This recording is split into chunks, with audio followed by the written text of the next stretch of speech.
Hey guys, it's Anu. Just wanted to share a couple of things with y'all from a pretty random story in 2 Kings chapter 7. And it's the story about these four lepers who are sentenced to live outside of the city because of their condition. And this was a time when Israel was kind of battling a lot of the cities around them.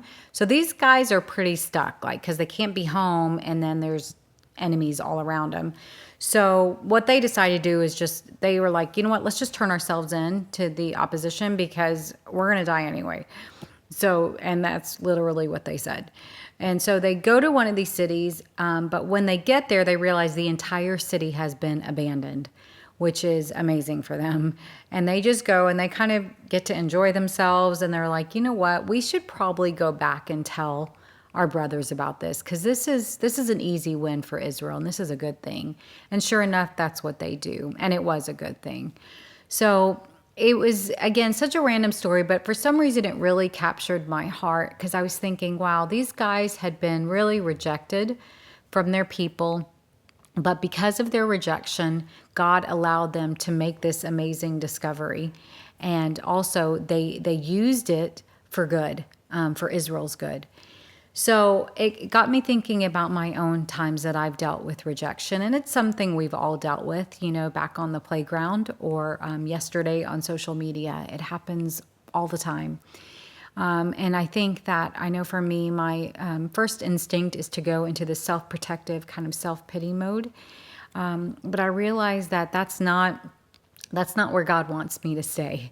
That there will be some good that comes out of it, similar to I think what happened with these lepers.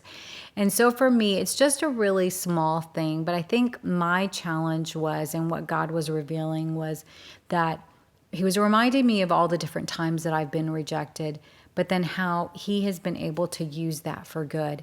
How he's taken me out of one thing and put me in something else where I've seen more growth, or even how it's allowed me to be more sensitive to people who are dealing with that because I know how I felt and I don't want other people to feel that way.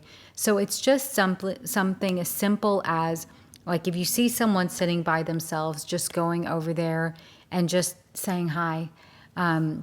And just making a point of connection with them. Because sometimes all people need to know is that they've been seen.